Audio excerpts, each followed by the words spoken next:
Hey, better late than never. Is that what they say? They say things like that sometimes. Good evening, ladies and gentlemen, boys and girls, mommies and daddies, friends of the program, and otherwise.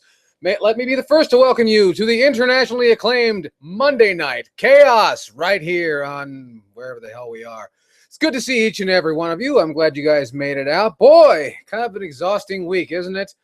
Usually, and there was talk about this going on in the comment section long before I got here, people talking about it was a surprise for me to be here, and usually it is. Right after a pissing in the live stream, I tend to take a week off, but I said, you know what? F that noise. I'm going to stick my face in front of you guys as much as I possibly can, and if you don't like it, you're free to leave. But yes, welcome to our program, as I said before, the internationally acclaimed Monday Night Chaos. If you guys aren't busy and you've got a little time on your hands, I want to remind you that down below in what used to be called the description box, you can find all the contact information for myself and the Hatebreed podcast. You can find me on your Facebook, on your Twitter, even if you got yourself a Wii U, on the Nintendo MiiVerse, all that sort of thing. So please go ahead and check out all the links down below. Wealth of information for each and every one of you. And again, welcome. Folks, it's good to see you. I'm glad that so many of the usual suspects made it out because I always wondered, and I wondered if you guys wouldn't be a bit overwhelmed with the content because we just had, and if you made it, I want to thank you for making it out to Pissing in the Live Stream number 6 over on the Hatebreed podcast channel. Did that last Friday. If you are... if you couldn't make it out for the program, rather, if you couldn't make it out, then I encourage you to follow the links down below where you can find the Hatebreed podcast channel and check out what we did. And, you know, it was a great big show. At least we tried our best. So anyway, got a little bit here to talk about, a little bit of this, a little bit of that, and then we'll be taking your questions shortly thereafter. So again, everyone settle in, get yourself something to eat, get yourself something to drink maybe. You know, I always do.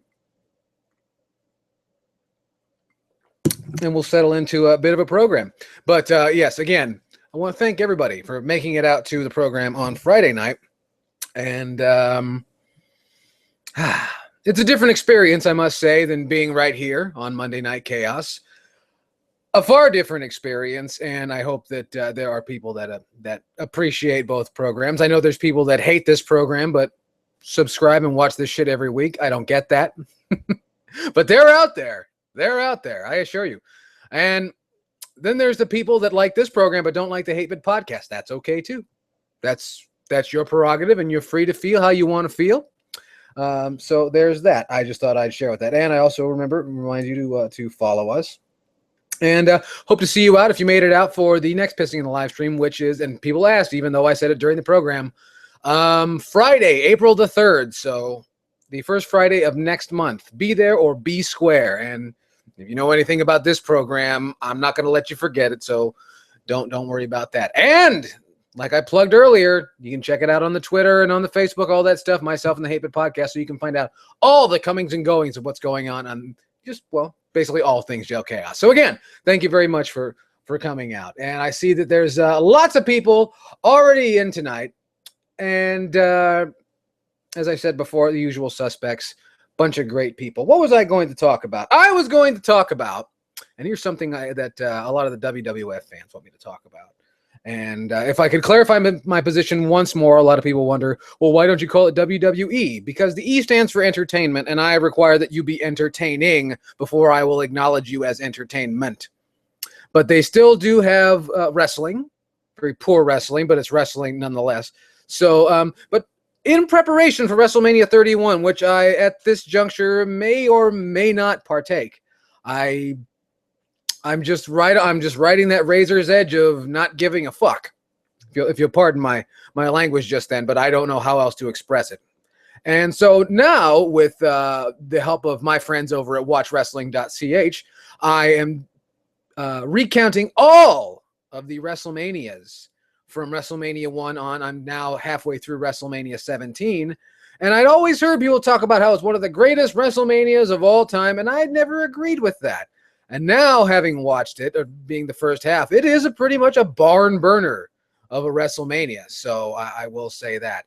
However, I want to make it known that a lot of the WrestleManias were just plain garbage. So, as I've said on this program before, regardless of the situation, don't believe the hype. So yeah, all kinds of things going on. I know that there were some complaints. I want to address the people that had complaints about the Hate Bit podcast about the pissing live stream. We had an echo problem that I heard, and I'm going to level with you folks. For those of you that were there and made your complaints known, thank you. We do appreciate that. That we can't fix it if we don't know something's wrong. But I'll tell you what, though. And Kid Shoryuken and I actually had a short talk about this right after the program about before the program began. We came on late. We were late trying to sort out the echo problem, and we couldn't figure out where it was coming from, no matter what adjustments were made. We narrowed it down that it was probably Alpha Omega Sin, and he denied it, of course, like he does. He's a stand-up kind of guy. He's not going to sell for you or anybody, and once we got that whole thing sorted out, right as soon as we went on air, it came back.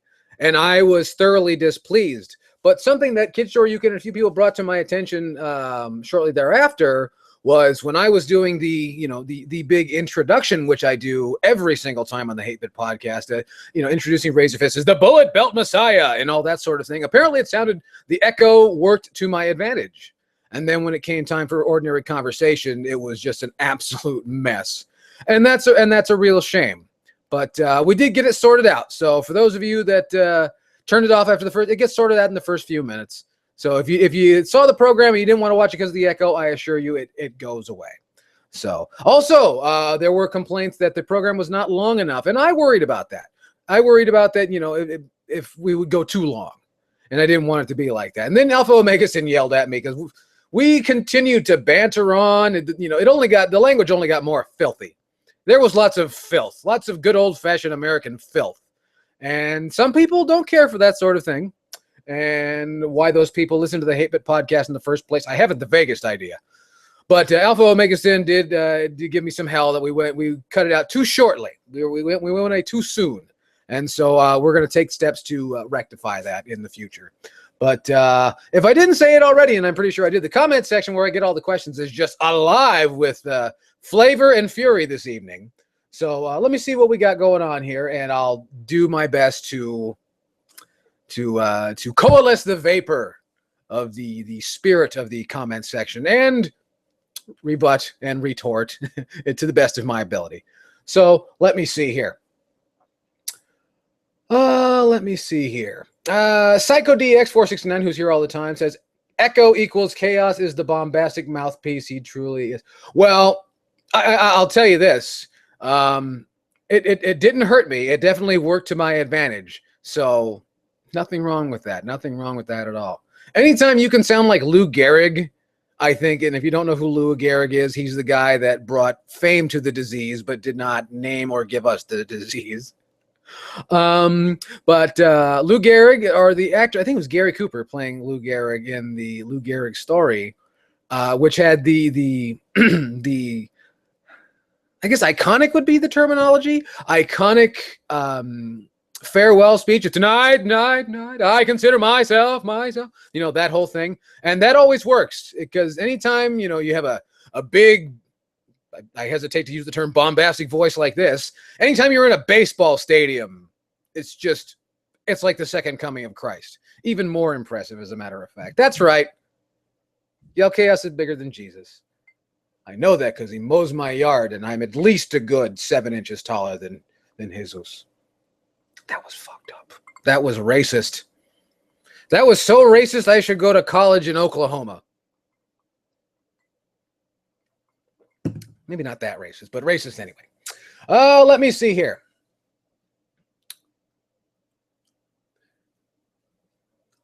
Nitro Java wants to know if I have any recent pickups. Did I? I haven't talked about any new games that I picked up in quite some time, just because I don't like doing pickup videos very much. I've tried to find ways to do them that are entertaining to me as well as for you, because I am of the mind, and some people could, if you feel like debating this, please feel free in the section provided. This is always about a free and open discussion, and we like to, resort to discussing all possible ideas. That's what is the essence of life, is to have a good, fruitful discussion. But I found that the pickup video model, the one that everyone else seemed to model, which came from, I guess everyone kind of picked up influence from Pete Dorr, and poor Pete Dorr. Why people modeled their behavior after him? Because poor Pete Dorr, you have to feel bad for a guy that was born without a personality. It's a real shame, and I hope that they get him a telethon going one of these times. But but a lot of people have really modeled their YouTube career here in the game, because when you do something for this long, it's more than a hobby. It really is. And for the people that have been doing this, like myself, for a very long time, you got to find new ways to keep it interesting. I'm not saying necessarily you have to reinvent yourself and do new things all the time, but it's important to make sure that it's special to you as well as to the people that receive it. And I do whatever I can to make that known, and that's my goal. And the pickup video format just really, I kind of fell out of love with the idea. I was never really thrilled with it to begin with, but it did spur good conversation, and that's why I relied on it for so long, until I found other ways to really channel that. So, but I haven't done pickup videos in quite some time, and I don't get mass games here in San Diego County. I don't come across as much stuff as I thought I would. It's just, I don't know why that is. When we were living a little further up north, we came across a lot more stuff than we do now. I'm not sure why that is. Also, I guess just other things. I've been kind of focusing on music and doing these live programs, and that's a little more important to me than just blindly picking up, games, because I already have. And that's another thing that I'm not sure if I talked about on this program before. If you've seen any of the videos that I've done over the last year or so, my collection is quite, I hesitate to use the terminology impressive, but large, quite expansive, and it's getting harder to come across stuff that I don't already own. That's the real tough thing for me, is just coming across stuff that I don't already own, and then finding stuff that I'm even interested in, because I see, PlayStation 2 and Xbox games all day long, but it's not really what I'm necessarily interested in, at least at this juncture. I've found in the last couple of years, I've been trying to go older. I hesitate to call them retro games, because, retro just immediately implies old.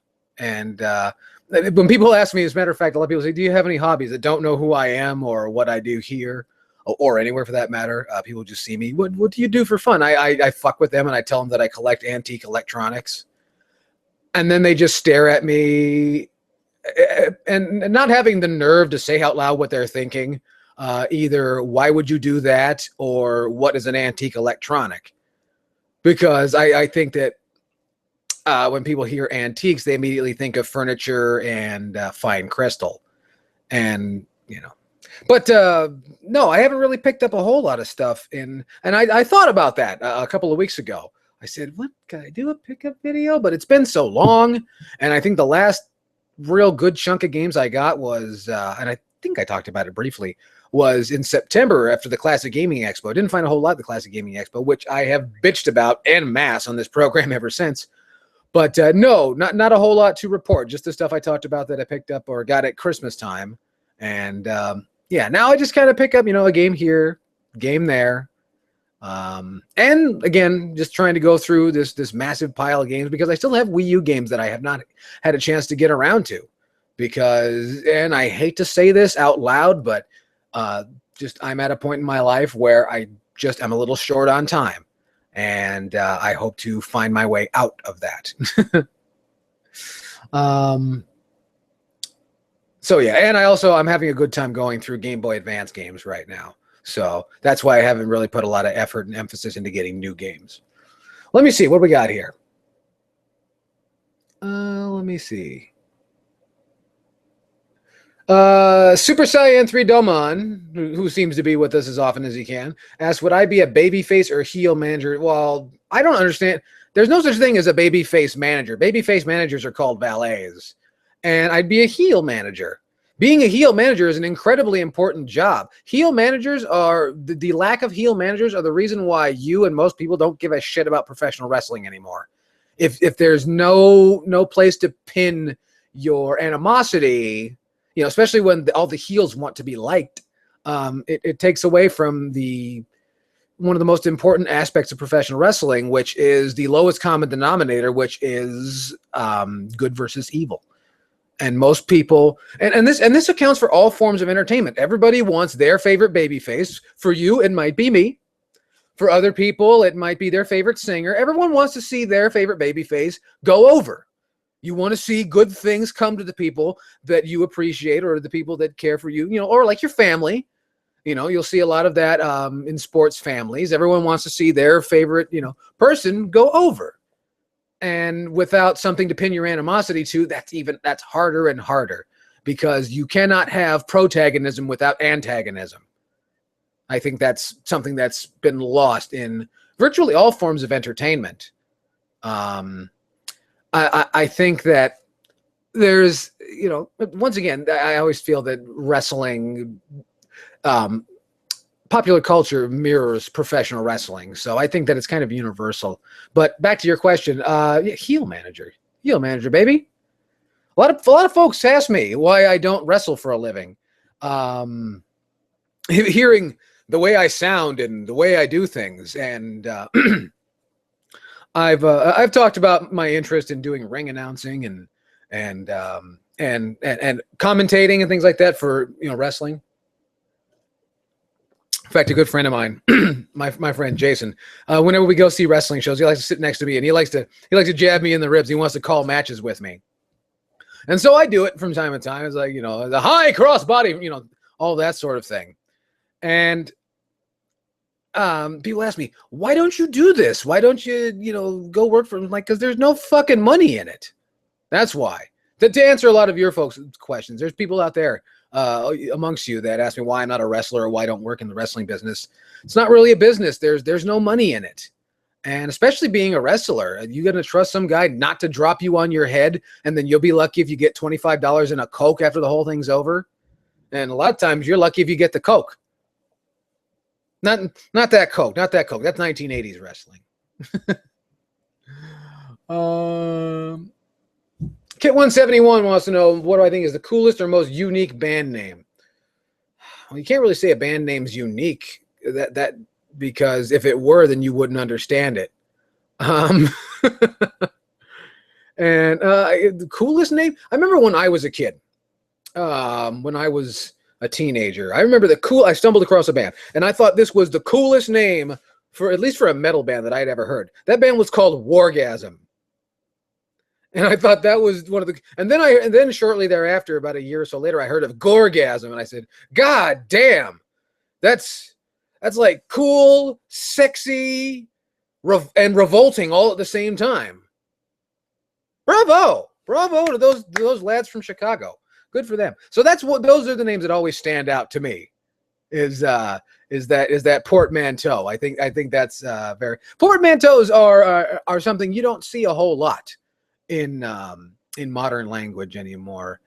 You see them more in tech circles than anything, because they try and describe, because a lot of tech devices, a lot of gadgets in recent years have simply been a merging of two separate ideas, in and of itself, making itself not really a new idea, but a hybrid device. But anyway, so there's that.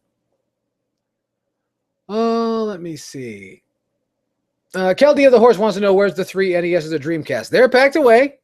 They're off doing other things. They're getting ready to go to actually other good homes. You can't see it, but right here behind me, there's an Atari 2600. You can't see it because it's the Vader model. I got to get some light over there or something like that. Nitro Java wants to know my favorite Super Nintendo game. Ooh, that would have to be a 3-way tie. Well, no, I really couldn't say it. Well, I could talk about my very favorite Super NES games. Chief among them would be the original F-Zero. In fact, in front of me, I have a F-Zero Maximum Velocity. The original F-Zero on Super Nintendo, followed by Star Fox, the original Star Fox. And along with that would be Gradius 3. And despite a lot of people complain about the slowdown in that game, and you know, I don't think slowdown immediately makes a bad game. There's a lot of people out there that seem to mistake technical limitation for poor game design, and they're not always the same thing. Gradius is, especially that version, I think, this might sound strange, but I've always felt that the slowdown was kind of part of its charm. You know, it was trying so hard, but there, you know, limitations. It actually gives you a second to see what you're doing anyway. That's something that I think that has been lost on the shooter audience. I don't think people realize that slowdown can actually help you out. Similarly to, if you've ever been in a fight that you started losing, and your brain has this habit of, when bad things are happening to you, to slow time ever so slightly.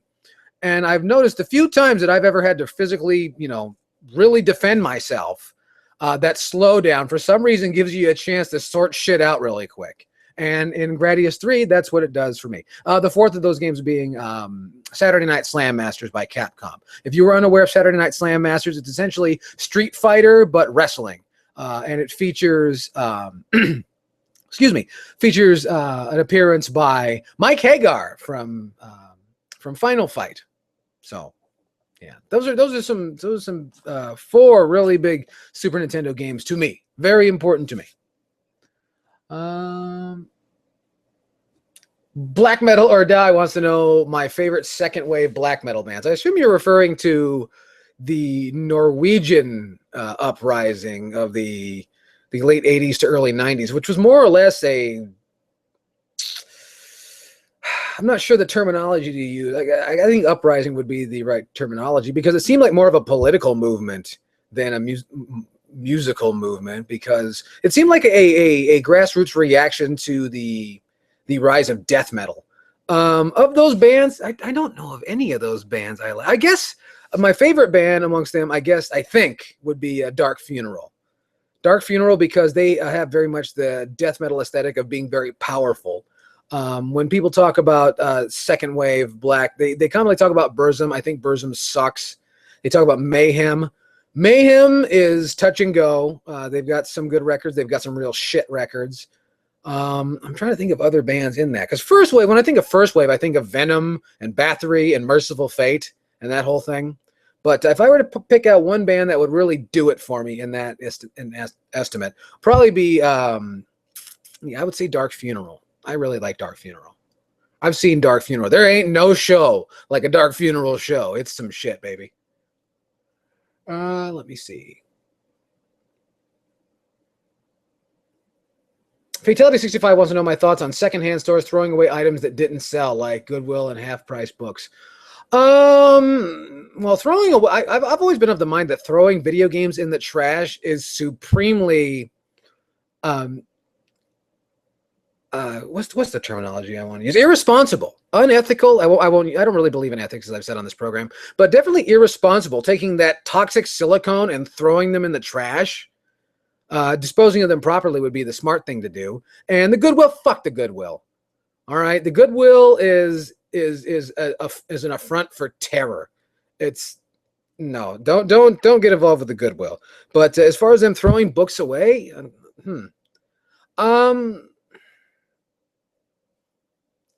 I don't agree with it. I don't like it. I really don't. So I just hope for their sake that there's some, because a lot of trash men are collectors. So I think that's good for, and this is something that people don't think about. That's good for them. That's good for the people who collect things that take out the trash. Just hopefully there's no McDonald's or Subway or a restaurant that, gets ketchup and mustard all over shit. Because I've seen people that go and find books in the trash and they're smeared with ketchup and ice cream and stuff like that, and it's awful. But I think that could be a positive thing for people who remove trash for a living. What's one thing you don't recognize, and I know that people kind of turn their nose up at people that work in sanitation jobs, such as housekeeping, and those people. What you don't realize is those people find things in the trash and and sell them. And while that might sound scummy, that's all that you guys are really doing. Anybody who buys games for cheap somewhere and then sells them on eBay or for an inflated price somewhere else, it's the same thing.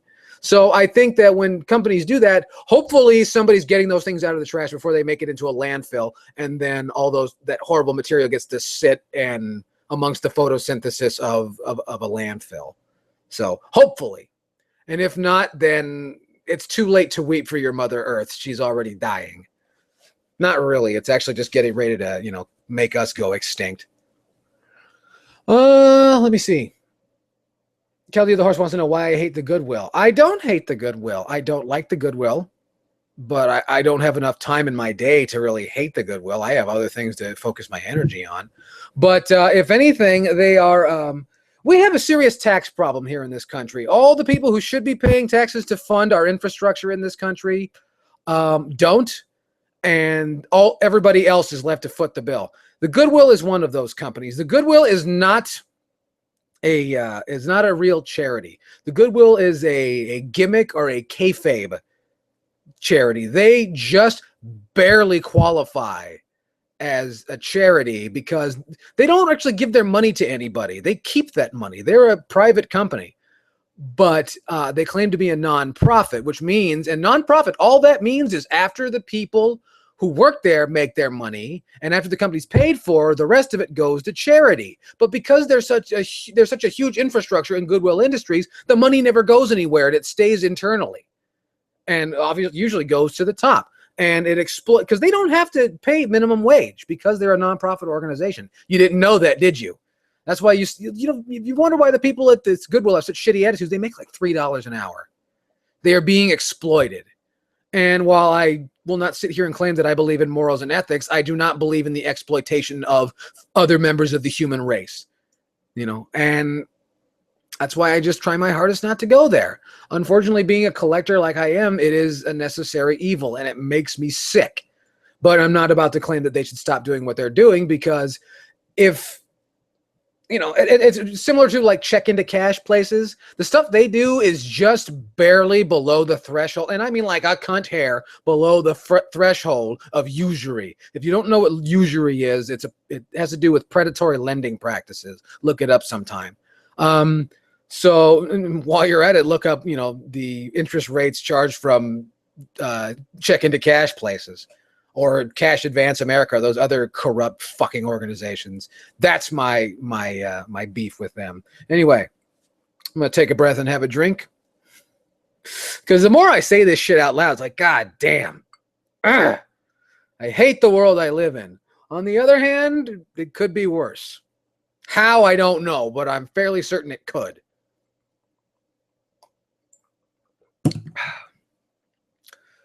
Let me see here.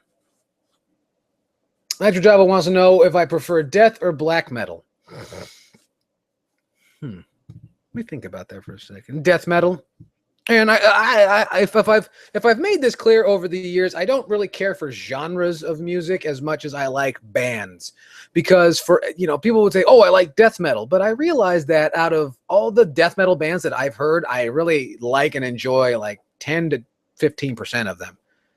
With anything. There's music has become very much a product, and with that I think people get the idea that there's a formula to everything, and that's why you have so much formulaic music.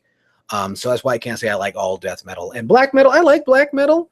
I like it best when it's satanic because it's corny and hokey and fun, and that's the best part of it. I don't care for the nationalist socialist black metal, the kill black people and faggots. I don't care for that.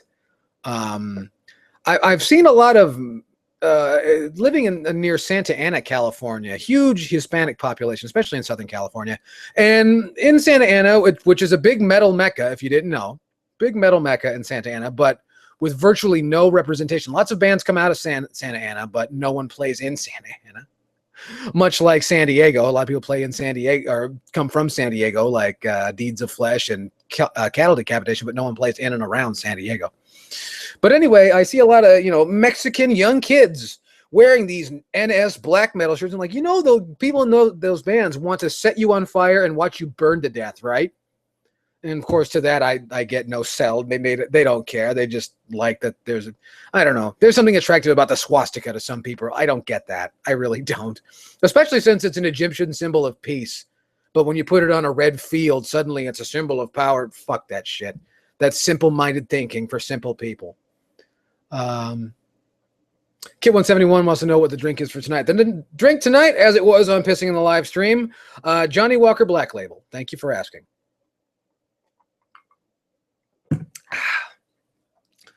Let me see here. Biogenesis wants to know, you never played a PAL game. Are they really that different? PAL has to do with frequency interlacing. So, no, they're not that different. It just has to do with what TV you're using. No. So, some games in the PAL territory, on the other hand, I know there were games that were exclusive to that territory, and that had to do with, I don't know, one thing or another. It's region encoding. It sucks, and I hate it. Sigma Sean wants to know, would you go to Mars if it gets colonized? No. Unless they have a distillery. When they have a distillery, then we can talk. Excuse me, I have to get my drink. But, oh, shit. This program is not brought to you by Johnny Walker or Diageo importers. Let me see here. Fatality 65 wants to know my thoughts on Xavier Woods confirmed being a brony. I guess you mean the men that are into My Little Pony. It's none of my business, but I just wish that guy were on TV a little bit more. I wish they would show him wrestle a little bit more. That's what I'm primarily concerned with. As far as, what he collects, good for him. Because I here's something I think, and I was thinking about this quite a bit actually, is I think about, hold on a second. There we go. I think about what a monkey on my back it is to be a video game collector.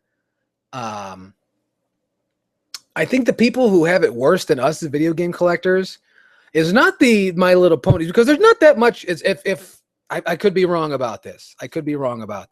But I don't think there's that much My Little Pony stuff when compared to another monkey for your back is the G.I. Joe collectors. Holy smoke, I cannot believe this stuff. But beyond that, the Mac Daddy of them all, the Barbie collectors. Holy shit. That is a manufactured collector's hobby if I've ever seen one in my entire life. Mattel knows about those people and exploits those people. Good for them, I mean, it's what could be seen as, bad dealings is ultimately good business. And my God, that's a racket if I ever saw one. So at least Xavier Woods is not a Barbie collector, because shit, man, I have seen stuff like went to the fair actually, and I saw a Barbie display, and I saw it was some lady had this diorama and just all these Barbie outfits from like 1962 to just 2 years, 62 to 64, and it was an astounding amount of merchandise. Absolutely shocking. And there are people that have all of that. You think about the people that collect an entire Master System or NES collection. Fuck that noise. Find the people that have like Barbie 62 through 66. God damn, you need to dedicate entire rooms of your house, rooms plural, to that kind of hobby. So, but yeah, good for Xavier Woods. It's good to have a hobby. I understand working for that company, you need to have a hobby, because if wrestling is what you did for fun, it won't be fun for much longer. Yeah, I went there. Anyway.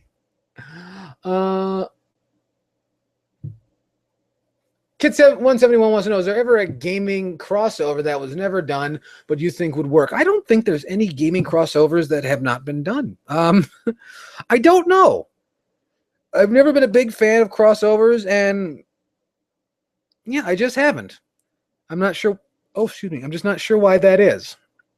Not to piss on your question or anything, but I'm not quite sure why that is. It's just not my thing, I guess. Matt the Tin Tan Man says, do you think Smash 4 would be better if it had an adventure mode?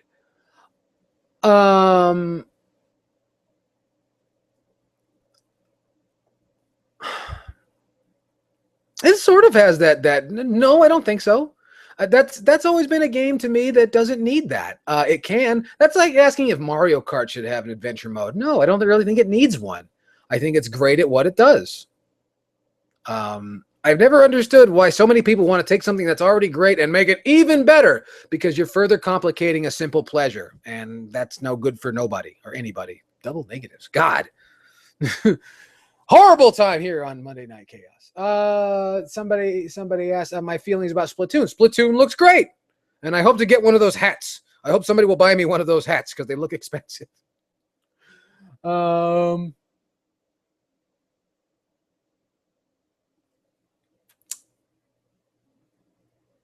Lewis Williams wants to know my first metal bands. The first metal bands I was in, or the first metal bands that I discovered?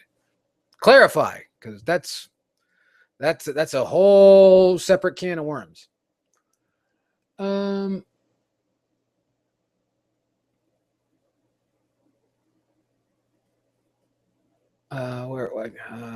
hold on a second. Hold on. PlayStation, Sean Geef Riley says that they need to get Xavier Woods out of the New Day gimmick. I didn't know he was still in the New Day gimmick. I don't watch WWF television right now. I like most people, I think, are going to give it till WrestleMania 31 to prove themselves, and then it's going to be a long, cold summer. Just my feelings. Let me see. Has there ever been some games that you rage quit? Rage meaning throw things across the room? No, I'm a grown man. And plus, these consoles are too expensive to go winging them across the fucking room. But yes, there's games that have pissed me off. F-Zero, one of my favorite games, pisses me off all the time. And the Metroid games piss me off. I like them, but they piss me off. And yeah, there you can ask Mrs. Yellkaos. If I get pissed off and say, God damn it, and put something down, it's probably F-Zero or Metroid that does it to me. Kit171 wants to know my feelings about Chickenfoot. I thought Chickenfoot was a bunch of guys who played in some great bands that couldn't write songs very well.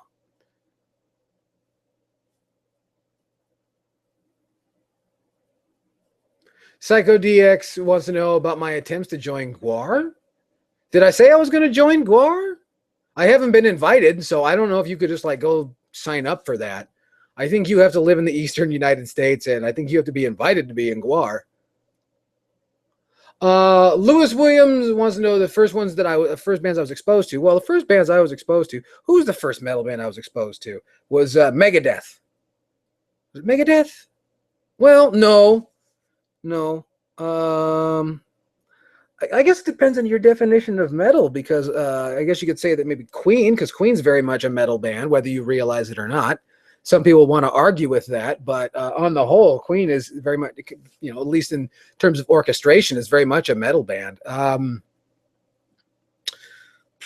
But metal proper in the way that you would think, chief among them would probably be Megadeth. Whitesnake was a big one to me when I was growing up. Def Leppard, all eras of Def Leppard, particularly Pyromania. Great record. Scorpions, another one that really inspired me to keep on singing. And then after that, I got really into thrash metal, and the rest is history.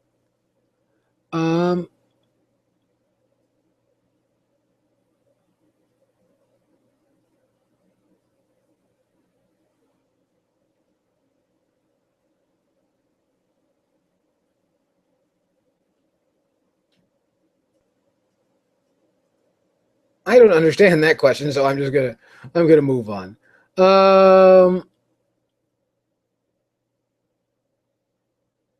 Fatality 65 asked, would the WWE versus UFC event be better than WrestleMania? No.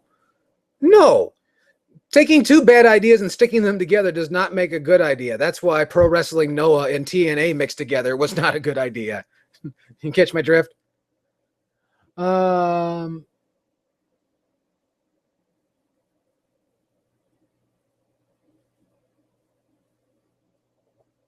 okay. Psycho DX referring back to his question about Guar, that we mentioned it. Oh, we did. That's right, we did. If they were to ask me, hell yeah.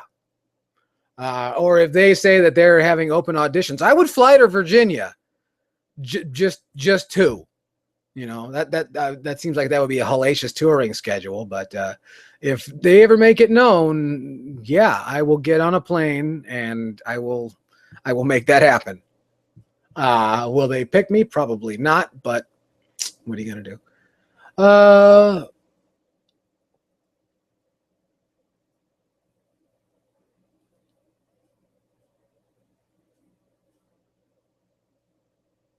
Okay. Kid171 wants to know if I'm disappointed that Nintendo has still not implemented on-screen message and friend notifications on the Wii U yet. You get friend notifications.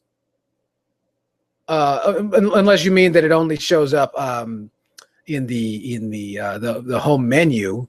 And as far as on-screen messaging, yeah, I'm not clear why that didn't. I think that might be just to save strain on the Wii U infrastructure. The online infrastructure of the Wii U, maybe. I don't really miss it because every goddamn thing has on-screen messaging. Facebook and all these stuff. I don't need it that badly. I really don't. I figured it was something that would be there by now, but it's, again, not something I really need. Plus, with all this talk about, people want Nintendo to do a smartwatch, it might come in that form. You can wear your smartwatch while you play your Wii U or something. I don't know.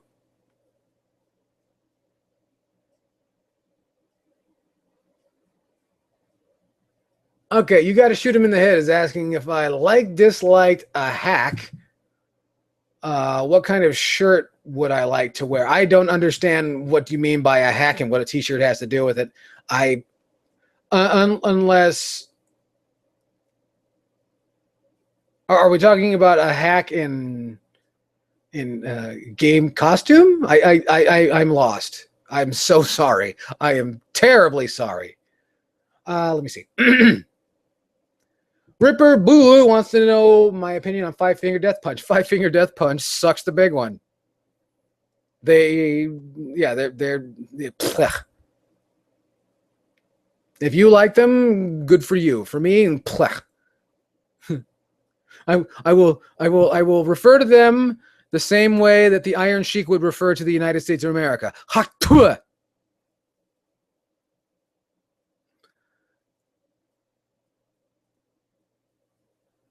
Psycho DX 469 wants to know if there's a piece of guitar or amp equipment that I like to get my hands on. I'm pretty good with the stuff I have. I've already decided I'm actually shopping for new equipment right now. I find that when people talk about that sort of thing, they want this big, overblown, 4 cabinets and all these amplifiers and all that shit. And it's like, I can't fit that in my car. I don't want to pay a road crew fucking $60,000 a year to, carry that shit all over the United States. No. But Lewis William wants to know, do I like Exodus? Yes. I think that Rick Hunold's a fucking smack addict, and I think that Gary Holt's a posery trend following twat. But aside from that, yes, I like Exodus. Will the Game Boy ever make a comeback? Technically, it never really went away. It just has a different name now. Let me see. Will you ever have Alpha Omega Sin or Razor Fist on Monday Night Chaos? What? Am I not good enough for you? This is not enough for you? That you got to have this? You want to have those what do you call them? Those loudmouths on here? I don't know. They seem to be pretty busy guys. I've talked about it before, and it's just been just misses in scheduling. So maybe eventually. But you guys see enough of them on the Hatebreed podcast. What would you need them on here for? Maybe. I don't know. Kid Wood 71 says, in your opinion, why do you think the Kid Icarus game on the 3DS that came out didn't do better? Was it too long since the last one? Didn't do better, meaning sales-wise? Again, the fuck sales. Who cares? But did it not sell well? Well, you got to realize that the last Kid Icarus game before that was what? Of Myths and Monsters, and that was like 1991 or 1992. And that's a long time, 12, 13 years. Wait. No, shit. 20 years in between. I had to do my math there for a second. 20 years in between those games. So if it didn't sell well, it's probably because, you shouldn't have expected it to sell well. Kid Icarus, and it was also kind of it got some mixed reviews because of the wonky control style, which I've yet to delve back into that game, and I will. If anything, I felt that the one thing that was lacking about that game was the size of my 3DS touchpad.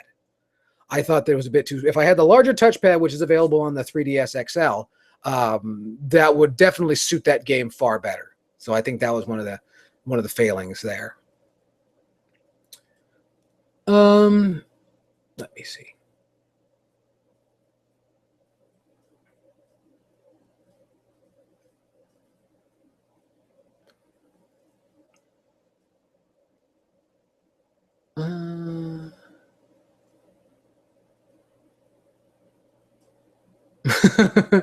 Talking about Hatebreed now. Oof. Jack the River wants to know, any tips for an aspiring bassist? Yes, take care of your hands. I cannot stress that enough. Stretch before you play. Always warm up. Take it easy when you're slapping. I know this because I'm a slap and pop bassist myself. Take good care of your hands. That is of the utmost concern. And also, stop trying to be the fucking bass player of the night or bass player of the year or whatever. You're not Victor Wooten. You might be in the future, but you're not today. And just, make the song go. That's your job. A lot of drummers forget that too. It's not your job to put on the fucking performance of the night. You're there to hold down the rhythm. And if you're not doing that well, there's no fucking purpose for you to be there. That's my feelings. If you notice, I get a little opinionated when it comes to music, especially when it comes to kids playing music. Nitro Jabba wants to know my favorite Whitesnake album. That would be the self-titled 1987 Whitesnake. Thought that was a really good record. Biogenesis wants to know, was the first game system that I got was my own money? Shit. I don't remember. I really don't remember, because for the longest time, a lot of the game systems that came to me were by hand-me-down. Someone just got tired of having this around. First system I bought with my own money. Probably the PlayStation 2, I think. There was a Christmas where everybody forgot me. This was 2005. Like, my folks and my brother and everybody except for the girl I was dating at the time forgot my birthday, or not my birthday, forgot me at Christmas. And I felt kind of, and I was kind of mad. Everyone else got something like really cool, and no one got me shit. I did, like, it was awful. It was terrible. I didn't care all that much. I was an adult by that time, but it was, I just felt kind of snubbed, and I said, all right, you know what? Fuck you guys. And I went over to Target or something, and I bought a PlayStation 2, and I didn't talk to anybody, and I just played video games for a couple of weeks, didn't talk to anybody. So I think I bought my very first system, but for myself, out of spite. I think that was it anyway. Killer Fist 97 says, do you like MTG? What's MTG? What do I consider essential to make a good song? I can tell you how to write a good song right now. You need 3 chords and the truth. That's all you need, baby. If you can put those 4 things together, 3 chords and the truth, you got yourself a great song. Just make sure it's the real truth. Say what you feel. Say what you mean. Not what you think will sell. That's not a good song. That's a product. It's contrived, and you're better than that. A good riff helps. Good riff helps.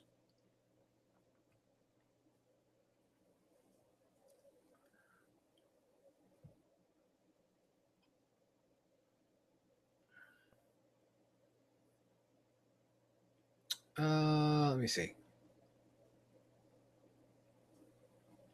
Kit171 wants to know, what do you remember being the worst game someone gave or gifted to you?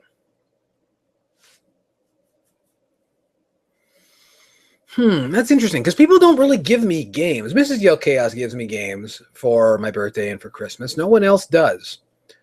My brother has told me that he's scared to buy me games because he doesn't know what I have. And same thing for guitars. He won't buy me guitars because he doesn't know what I like.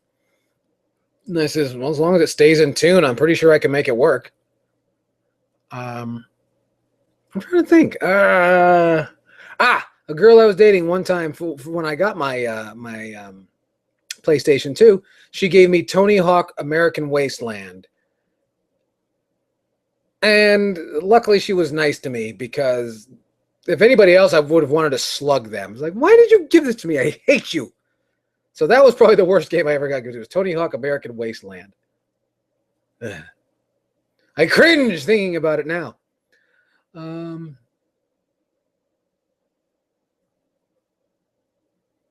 Ripper Bo says, what is the game you never asked for that you got as a gift for Christmas or birthday that you enjoyed a lot more than you thought? That's a multi-part question.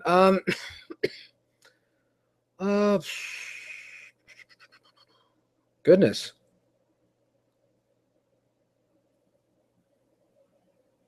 Huh.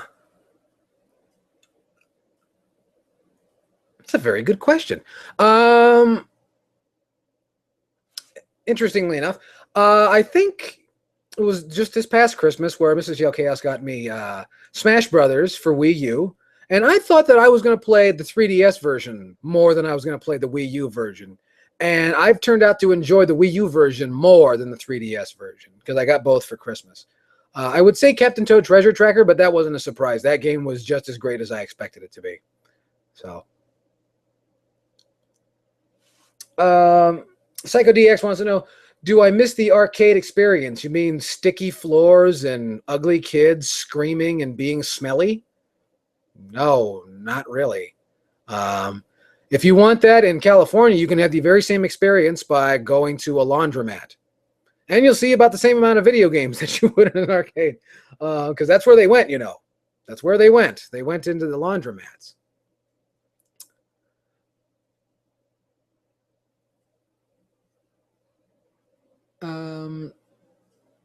So yeah, that's if that's what you mean, you know, that's what strikes me as the arcade experience.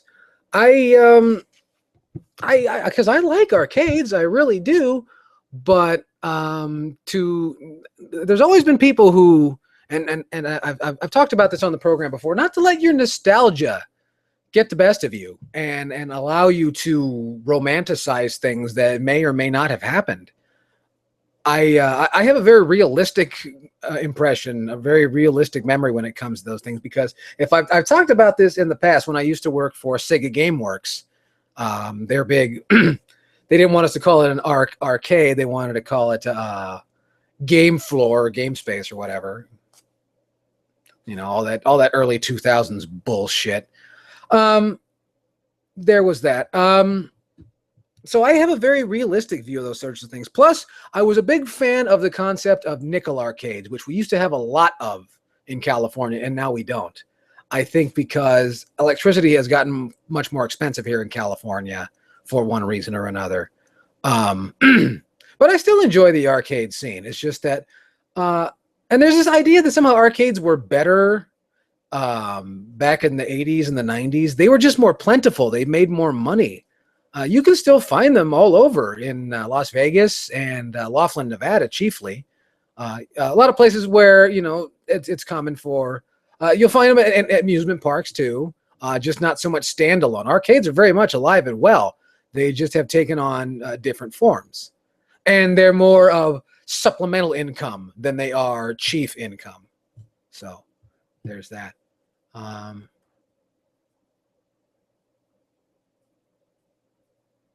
Fatality 65 wants to know, would a video game themed restaurant be successful? I don't think theme restaurants are ever truly successful. How many theme restaurants do you know that have gone the long haul? And when I say long haul, I mean in excess of a decade. I can't think of one. Unless you want to talk about the Hard Rock Cafe. And the Hard Rock Cafe has closed as many stores as it's opened. So I guess it depends on your definition of success, because there are individual definitions of success. I imagine what you're thinking of is Asteroids, Space Invaders, Pac-Man themed game restaurants. And no, I mean, what would they serve? They'd serve, French fried potato ghosts and a pizza with a slice missing. That would be Pac-Man if you didn't catch my reference. I don't know. It just depends on, and also it would depend on the neighborhood. Where I live in northern San Diego County, no, I don't think so, because it's, up here it's wide open spaces. There's pockets of cities, but there's a lot of wide open spaces. Would it work in Japan? Probably not. Would it play if they had a lot of things go into that, because the theme has very little to do. The theme is the gimmick. It's the draw to get people to come in. The food and the service and things like that is what's going to ensure that people keep coming in. And you've got a bunch of loud video game noises, bong, bang, gong, all that. People don't want to hear that. People want to relax and have a nice meal with good conversation and things like that, and want to be treated like adults. That is, I think, is of chief concern. Is the theme. Not so much. And, I guess if you want a video game theme restaurant, you go to like a Red Robin Burger. They always have video games, and it's a big loud ass place. I know it's not quite the same thing, but what are you going to do? Rock and Metal Ultima says he got here late. Well, shame on you. And he says, what is my opinion on the Tim Schafer incident? I don't think it's really an incident.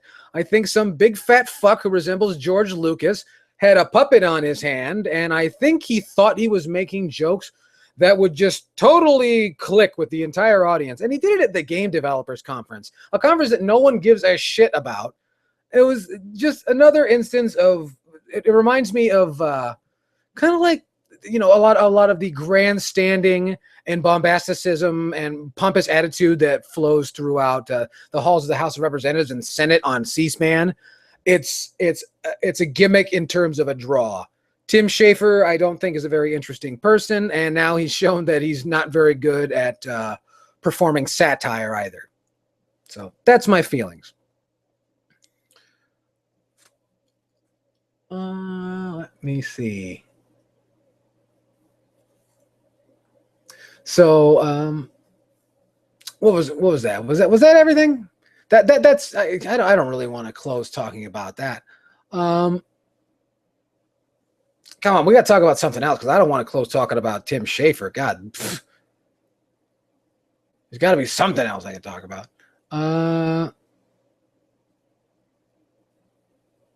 Okay. Smart Nick 100 wants to know my thoughts on the newer Angry Video Game Nerd videos. I don't watch them. I don't know. I've never understood the people when they talk about older versus newer, as though time has something to do with it. Just like people talk about older metal versus newer metal, older wrestling versus newer wrestling.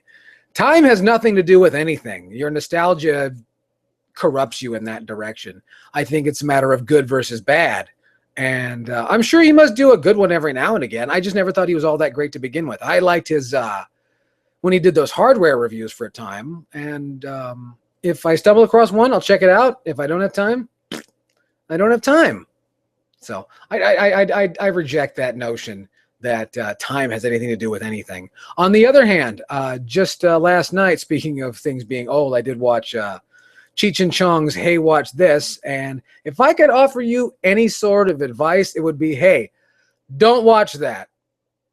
If you want to still love Cheech and Chong, which I'm wondering about, then don't do it. Don't watch that. Anyway, folks, that's my time. and that is Monday Night Chaos. You guys are great. I want to thank you for stopping by, and I also want to make sure that each and every one of you check out the section down below and find out where you can find me. You can find me on your Facebook, on your Twitter, on the Nintendo MiiVerse, and also please check out the 8-Bit Podcast, and we hope to see you next month for Pissing in the Live Stream number 7. If I haven't said it already, you guys are great. I am the Immortal Chaos, and I want to remind you to take care of yourselves and take care of each other. And I'll see you next week right here on Monday Night Chaos.